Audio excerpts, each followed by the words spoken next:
तो स्टूडेंट मैं शंकर कुमार स्वागत है आप सभी का जादूगर मैथ में। ये क्लास 12 का हिंदी का ओरिजिनल क्वेश्चन पेपर लेकर के हम आ गए हैं। आप देख सकते हैं जिसका भी सेकंड सिटिंग में आज परीक्षा है मेरे डियर साथियों, फटाफट से कंप्लीट कर लीजिए जितने भी स्टूडेंट हैं। सेकंड सिटिंग वाले सबके लिए हिंदी का ये ओरिजिनल पेपर लेकर के आ गए हैं। आप देख सकते हैं ये हिंदी का ओरिजिनल क्वेश्चन पेपर है ग्रुप एफ का, यहाँ पे देख सकते हैं। फटाफट से आप लोग कंप्लीट कर लीजिए। 100% यही पेपर आपको रहेगा। 100% मेरे डियर साथियों जो बता रहे हैं यही पूछा जाएगा आज आपको। सेकंड सिटिंग वाले सब के लिए बता देना चाहते हैं ये हिंदी का ओरिजिनल क्वेश्चन पेपर लेकर के हम आ गए हैं। जल्दी से आप लोग कंप्लीट कर लीजिए मेरे डियर साथियों, नहीं तो बाद में आपको पछताना पड़ेगा। और कुल प्रश्न जो रहेगा वो आपको 106 प्रश्न रहेगा। देख सकते हैं समय 3 घंटा 15 मिनट रहेगा। ये 100% यही क्वेश्चन आपको रहेगा मेरे डियर साथियों। जितने भी स्टूडेंट फटाफट से कंप्लीट कर लीजिए क्योंकि यही ऑब्जेक्टिव सेम ऑब्जेक्टिव आपको रहेगा। आप देख सकते हैं 100 ऑब्जेक्टिव में आपको 50 ऑब्जेक्टिव बनाना है। सेकेंड सिटिंग वाले सब जितने भी स्टूडेंट हैं आज आप लोगों का हिंदी है। देख सकते हैं ये रातों रात आप लोगों का जो है ये ओरिजिनल पेपर वायरल हो चुका है। देख सकते हैं 100% यही पेपर रहेगा मेरे डियर साथियों। जल्दी से कंप्लीट कर लीजिए। 100% मेरे डियर साथियों यही पेपर रहेगा। जितने भी स्टूडेंट हैं सभी दोस्तों में शेयर कर दीजिए, नहीं तो बाद में आपको पछताने के सिवा कुछ नहीं मिलेगा। पहला क्वेश्चन यहाँ पर रहेगा। देख सकते हैं टोटल प्रश्न जो है मेरे डियर साथियों आपको पूछा जाएगा। बोधा सिंह के पिता का नाम क्या था बताइए। बोधा सिंह का पिता का नाम जो था हजारा सिंह था। ऑप्शन बिल्कुल सी राइट आंसर हो। यहाँ आप देख सकते हैं आप लोगों को जो है सही उत्तर टिक करके दिया जा रहा है। जल्दी से आप लोग कंप्लीट कर लीजिए।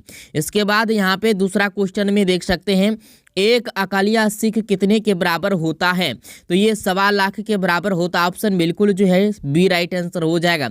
जितने भी स्टूडेंट हैं फटाफट से अपने दोस्तों में शेयर कीजिए इस वीडियो को। क्वेश्चन नंबर 3 में छात्र आंदोलन का नेतृत्व स्वीकार करते समय जयप्रकाश नारायण की स्थिति कैसी थी। जयप्रकाश नारायण की स्थिति कैसी थी तो युवक। ऑप्शन बिल्कुल सी राइट आंसर हो जाएगा। जितने भी स्टूडेंट हैं फटाफट से जल्दी से शेयर कर दीजिए। यही ऑब्जेक्टिव आपको रहेगा सेकेंड सिटिंग वाले सब। दल विहीन लोकतंत्र किसका मूल उद्देश्य है। मार्क्सवाद तथा लेनिनवाद। ऑप्शन बिल्कुल जो है ए राइट आंसर हो जाएगा। ये देख सकते हैं आप लोगों को सही उत्तर बताया जा रहा है टिक लगा के यहाँ पे। चलिए 5वां में प्रिंस क्रॉफ्टकिन किस विषय के विद्वान थे बताइए जल्दी से। ऑप्शन बिल्कुल जो है इसका दर्शन शास्त्र होगा। आप लोग कमेंट करके जरूर बताइए क्योंकि आप लोग पढ़े होंगे। प्रिंस क्रॉफ्टकिन किस विषय के विद्वान थे तो दर्शन शास्त्र के थे। 100% यही उत्तर होगा। ये टोटल ऑब्जेक्टिव यही रहेगा मेरे डियर साथियों। जल्दी से कंप्लीट कर लीजिए। परीक्षा से पहले आपको बता रहे हैं कौवा पेड़ पर बैठा है किस कारक का उदाहरण है तो अधिकरण हो जाएगा। ऑप्शन बिल्कुल ये राइट आंसर हो जाएगा। इसके बाद यहाँ पे क्वेश्चन नंबर 7 में हे भगवान इस गरीब की रक्षा कर किस कारक का उदाहरण है। ये संप्रदान कारक का उदाहरण है मेरे डियर साथियों। जल्दी से कंप्लीट कर लीजिए जितना जल्दी हो सके। मोहन जाता है किस काल का उदाहरण है तो वर्तमान काल का उदाहरण है। ऑप्शन ए राइट आंसर हो जाएगा। ये 100% यही ऑब्जेक्टिव रहेगा। चलिए श्याम ने खाया किस काल का उदाहरण है तो भूतकाल का उदाहरण है मेरे डियर साथियों। जल्दी से कंप्लीट कर लीजिए नहीं तो आपको बाद में पछताने के सिवा कुछ नहीं मिलेगा। सभा शब्द क्या है। सभा शब्द जो है स्त्रीलिंग है। चलिए इसके बाद जो है 11 नंबर क्वेश्चन में दिया गया है निम्न में से दलित आत्मकथा शीर्षक पाठ कौन है तो जूठन है। याद रखिएगा ये टोटल ऑब्जेक्टिव यही पूछा जाएगा सेकेंड सिटिंग वाले सब। उसने कहा था शीर्षक कहानी में किस शहर का उदाहरण चित्रण है ये भी पूछ सकता है मेरे डियर साथियों। उसने कहा था शीर्षक कहानी में किस शहर का चित्रण है तो अमृत शहर का चित्रण है। याद रखिएगा। कुरमाई का क्या अर्थ है। कुरमाई का क्या अर्थ होता है तो कुरमाई का अर्थ होता है मंगनी। ऑप्शन बिल्कुल भी राइट आंसर हो जाएगा। अगला प्रश्न देखेंगे यहाँ पे लोकनायक किसे कहा जाता है तो जयप्रकाश नारायण को कहा जाता है। यही ऑब्जेक्टिव रहेगा मेरे डियर साथियों 100%। चलिए नारी और नर एक ही द्रव्य की ढली 2 प्रतिमाएं हैं किस रचनाकार के पंक्ति हैं तो रामधारी सिंह दिनकर जी का है। ऑप्शन सी राइट आंसर हो जाएगा। अगला प्रश्न देखेंगे यहाँ पे ओ सदा नीरा शीर्षक पाठ का संबंध किस विधा से है तो ये निबंध है। ऑप्शन बिल्कुल जो है डी राइट आंसर हो जाएगा। याद रखिएगा, जो हम बता रहे हैं ना यही ऑब्जेक्टिव आपको रहेगा मेरे डियर साथियों। ओरिजिनल क्वेश्चन पेपर है। चोर कैसे ताल है, बताइए चोर कैसे ताल है उथले, ऑप्शन बिल्कुल ये राइट आंसर हो जाएगा। 100% यह ऑब्जेक्टिव आपको रहेगा। चलिए रामपुरवा कहाँ है, रामपुरवा जो है भितिहरवा में, ऑप्शन इसका ये राइट आंसर होगा। इसके बाद अगला प्रश्न यहाँ पे देख सकते हैं, गंडक नदी का जल सदियों से कैसा रहा, तो गंडक नदी का जल सदियों से ठंडा रहा, ऑप्शन बिल्कुल जो है सी राइट आंसर हो जाएगा। अगला प्रश्न देखेंगे यहाँ पे, सिपाही की माँ निम्नांकित में से कौन है, सिपाही की माँ जो है निम्नांकित में से कौन है, तो कुंती, ऑप्शन बिल्कुल जो है डी राइट आंसर हो जाएगा। आप लोग फटाफट से जो है एकदम शेयर कर दीजिए सभी दोस्तों में, क्योंकि यही ऑब्जेक्टिव आपको रहेगा। जल शब्द क्या है, जल शब्द स्त्रीलिंग है, ऑप्शन बी राइट आंसर हो जाएगा। अगला प्रश्न देखते हैं यहाँ पे, देवता शब्द क्या है, देवता शब्द क्या है, तो स्त्रीलिंग है, याद रखिएगा। श्रद्धा शब्द का विलोम क्या होगा, तो घृणा, ऑप्शन बिल्कुल बी राइट आंसर होगा। याद रखिएगा, ये टोटल ऑब्जेक्टिव यही रहेगा। इसके बाद यहाँ पे 24 नंबर, वार्तालाप शब्द का संधि विच्छेद क्या है, तो वार्ता जोरालाप हो जाएगा। याद रखिएगा, ये टोटल ऑब्जेक्टिव यही रहेगा। सेकेंड सिटिंग वाले सबको कह देना चाहते हैं, सदवानी शब्द का संधि विच्छेद क्या है, तो सत जोरवानी, ऑप्शन बिल्कुल ए राइट आंसर होगा। इसके बाद यहाँ पे नयन शब्द का संधि विच्छेद क्या है, नयन शब्द का संधि विच्छेद पूछ रहा है मेरे डियर साथियों, तो ने जोर अन हो जाएगा, ये भी गलत है, ये नहीं होगा, ने जोर यन हो जाएगा, ऑप्शन बिल्कुल ये राइट आंसर हो जाएगा। इसके बाद अगला प्रश्न यहाँ पे 27 नंबर में, करुणा शब्द का विशेषण क्या होगा, तो कारुणिक हो जाएगा, ऑप्शन बिल्कुल ये राइट आंसर हो जाएगा। अगला प्रश्न देखेंगे यहाँ पे, जड़ शब्द का विलोम क्या है, जड़ शब्द का विलोम जो होता है चेतन हो जाएगा, ऑप्शन बिल्कुल बी राइट आंसर हो जाएगा। इसके बाद यहाँ खंडन शब्द का विलोम क्या होगा, खंडन शब्द का विलोम होगा मंडन, ऑप्शन बिल्कुल सी राइट आंसर हो जाएगा। इसके बाद यहाँ पे क्वेश्चन नंबर 30 में, दया शब्द कौन संज्ञा है, तो दया शब्द जो है भववाचक संज्ञा, ऑप्शन बिल्कुल सी राइट आंसर हो जाएगा।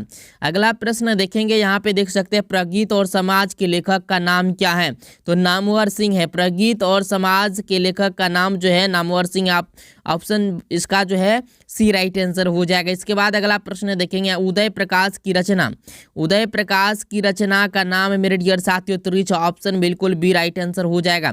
अगला प्रश्न देखेंगे यहाँ पे, नामवर सिंह का आलोचनात्मक निबंध कौन है, तो प्रगीत और समाज हो जाएगा, ऑप्शन बिल्कुल डी राइट आंसर हो जाएगा। जयप्रकाश नारायण की रचना का नाम क्या है, संपूर्ण क्रांति, ऑप्शन बिल्कुल सी राइट आंसर हो जाएगा। ये टोटल ऑब्जेक्टिव यही रहेगा मेरे डियर साथियों। सही सही उत्तर आपको बताया जा रहा है ठीक करके। जयशंकर प्रसाद की रचना कौन है, तो छप्पा, ऑप्शन बिल्कुल सी राइट आंसर हो जाएगा।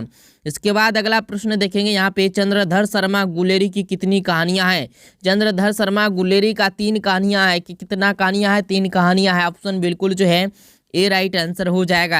अगला प्रश्न देखेंगे, बालकृष्ण भट्ट किस काल के रचनाकार है मेरे डियर साथियों, तो भारतेंदु युग के रचनाकार। याद रखिएगा, ये टोटल ऑब्जेक्टिव यही रहेगा। आपको बार बार हम बता रहे हैं, बातचीत के जरिए भाप बनकर क्या बाहर निकल जाता है, तो मन का मवाद निकल जाता है, मवाद या धुआं। याद रखिएगा। अगला प्रश्न देखेंगे, उसने कहा था शीर्षक कहानी किस वर्ष लिखी गई, तो ये लिखी गई थी मेरे डियर साथियों 1915 में लिखी गई, ऑप्शन बिल्कुल बी राइट आंसर हो जाएगा। अगला प्रश्न देखेंगे, लहना सिंह किस देश की ओर से युद्ध कर रहा था, तो फ्रांस की ओर से युद्ध कर रहा था। लहना सिंह किस देश की ओर से युद्ध कर रहा था, फ्रांस की ओर से। याद रखिएगा।